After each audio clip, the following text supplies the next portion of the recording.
आज त्या आंब्याचा विषय काय केला? आंब्याचं काय पडलेले आंबे उचलले सोशल मीडियावरती. गेले 2-3 दिवस मी तुला बघतोय पण मला भेटलं, आपली भेट होत नाही. ते काय ते सोशल मीडियावर बघतोय आपण, आंबे पडले होते, त्या लोकांना काय तिथं डांबून ठेवलं. काय ना काय प्रकार काय झाला इथं? साहेब, आता तुम्ही पण जवळजवळ 14 वर्षे ह्या घटनेला जवळून फॉलोअप घेत आहे, किंवा ह्या जो आता गोपालगड मुक्ती संग्राम जो आहे त्याचा जवळून तुम्ही अभ्यास केला आहे. तर त्याच्यामुळे डांबून ठेवणे किंवा श्रेयवाद दाखवणे असा काहीच त्याच्यामध्ये उद्देश नव्हता. त्या माझ्या शब्दाचा विपर्यास केला गेला आहे.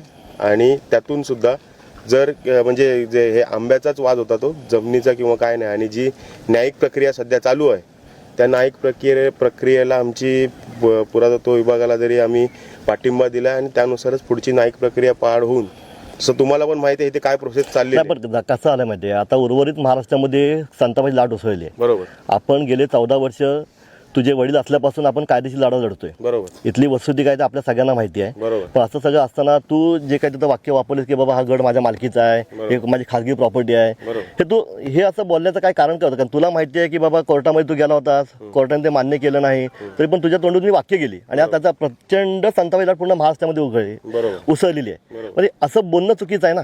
तुम्ही एक लक्षात घ्या, महाराष्ट्राच्या मातीमध्ये असले सगळे किल्ले, आपल्या सगळ्यांची भावना आहे की बाबा ते महाराष्ट्रातले सगळे किल्ले हे छत्रपती शिवाजी महाराज, छत्रपती संभाजी महाराजांचेच आहेत. आम्ही तर म्हणतो तुम्ही त्याचे गार्डियन होतात काही काळासाठी. आता आपण प्रक्रिया राबवतोय की नाही? आता आपली प्रक्रिया राबवली, तुमच्या ताब्यातून जाऊ सरकारच्या ताब्यामध्ये. आम्ही वैयक्तिक तुम्हाला कधी हे केलं होतं, वैयक्तिक कधी टार्गेट केलं होतं का? कधीच केलेलं नाही. किल्ला हा एकमेव विषय असा आहे की बाबा आमची सगळ्यांची भावना आहे की तो महाराजांचा आहे, छत्रपती संभाजी महाराज, छत्रपती शिवाजी यांचाच राहायला पाहिजे. त्याच्यात बाकी कुणाचा आमचा स्वतःचा बंद नाही. सगळ्यांचा आदर झाला पाहिजे, सगळ्यांचा आदर. आणि आम्ही स्वतःकडे मागितले का किल्ले? आम्ही कुणाकडे मागितले? शासनाने घ्या सांगितले ना. इथली अंजनेची ग्रामपंचायत पण सक्षम आहे किल्ल्याचा सांभाळ करायला. ग्रामपंचायत स्वतःकडे मागितला का किल्ला? नाही मागितलेला ना. मागितला कुणाकडे मागितला? शासनाने ताब्यात घ्या. मग शासनाला काय करते करू दे, एवढीच भावना आहे की नाही? मग अशा पद्धतीचं वक्तव्य हे तो आपल्या तोंडातून येतं आहे की बाबा किल्ला माझ्या खाजगी मालकीचा आहे, किल्ला प्रायव्हेट प्रॉपर्टी आहे. तर हे योग्य नाही असं बोलणं. आता आपण सगळेजण या लढाईच्या अंतिम टप्प्यामध्ये आहोत. आता एक 2-4 महिन्यांनी कलेक्टर साहेबांच्या ह्याच्यामध्ये येईल, तर तुझी त्याबद्दलची भूमिका पहिली सगळ्यांना स्पष्ट कर. पासून 1993 पासून टिल डेट माझे आज 32 वर्ष माझं वय आहे. तर 32 वर्षात किंवा जिथपासून मला समजायला लागलंय तिथपासून माझ्याही मनात कधी दुराभाव नाही आहे की किल्ला महाराष्ट्रात आपल्या राजांचा आहे किंवा काय आहे. त्यावेळेस जी सिच्युएशन झाली होती ती आंबा चोरीची झाली होती. त्याचा कुठे कुठे विपर्यास करू. आता तुम्ही सुद्धा 2014 पासून ह्याच्यात आहात, किंवा हजारो पर्यटक रोज या किल्ल्याला भेट देत आहेत. आज जर अशी गोष्ट खरोखरच असती की बाबा किल्ल्यात डांबून ठेवण्यात येतंय किंवा पर्यटकांना आत घुसण्यापासून मजाव करण्यात येतोय, तर एक व्हिडिओने हजारो व्हिडिओ निघाले असत्या. आणि त्या व्हिडिओत माझंच नाही सगळ्यांचं, आणि मी पण ह्याच्यात हे सांगतो की बाबा त्या व्हिडिओत तुम्ही जर ती व्हिडिओ जर पाहिलात तर मी कुठेही त्याला, माझं बोलण्याचं नेचरच असं आहे, बोलण्याचं ट्यूनच असं आहे. आत्तासुद्धा तुम्हाला बोलताना वाटत असेल मी ॲग्रेसिव्हली बोलतोय, पण ते तसं नाही आहे. मी त्यांना समजवण्याचाच प्रयत्न करत होतो. विषय असा होता की त्यांनी सुरुवातीला जेव्हा घटना घडली त्या घटनेला मी सुद्धा इथे उपस्थित नव्हतो.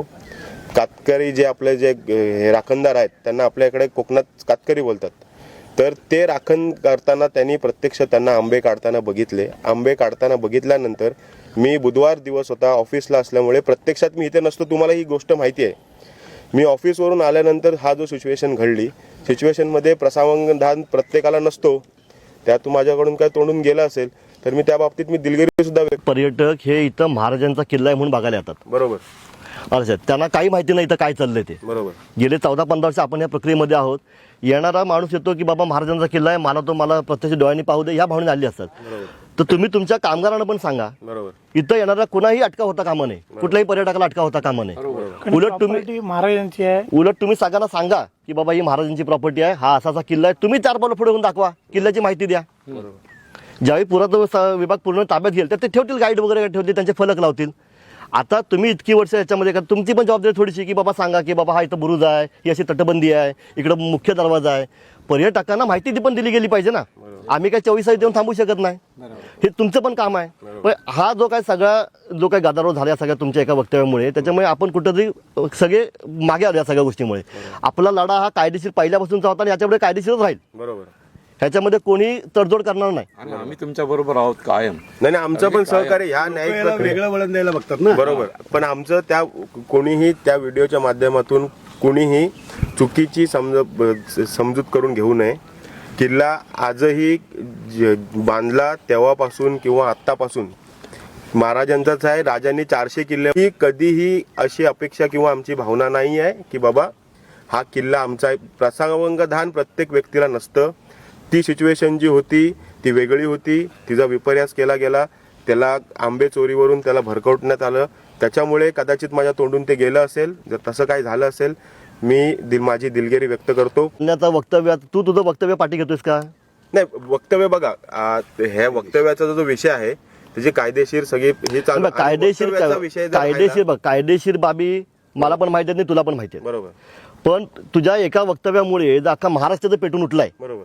तर तू तुझं वक्तव्य मागे घेतलं पाहिजे असं मला वाटतंय. बघा, महाराजांपुढे माझं वक्तव्य किंवा महाराजांपुढे मी स्वतः कुठेच हे आपण कोणीच नाही. महाराजांच्या आपण नकाची पण सर आपल्या कोणाला नाही. बरोबर. जर महाराजांचं नाव घेऊन जर वक्तव्य किंवा आणखी काही पाठी घ्यायचं असेल तर त्याला मला त्या बाबतीत कुठलाही छोटेपणा किंवा त्यात माझं कुठलंही बाबा ही पाठीमागे आलो त्याच्यामुळे मला राग.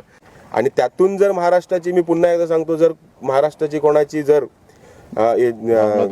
भावना दुखावल्या असतील तर महाराजांपुढे मी स्वतः किंवा माझे घर किंवा आपण स्वतः सगळेच कोणी येत नाहीत. जर ती भावना दुखावल्या गेल्या असतील तर मी त्याची दिलगिरी व्यक्त करतो.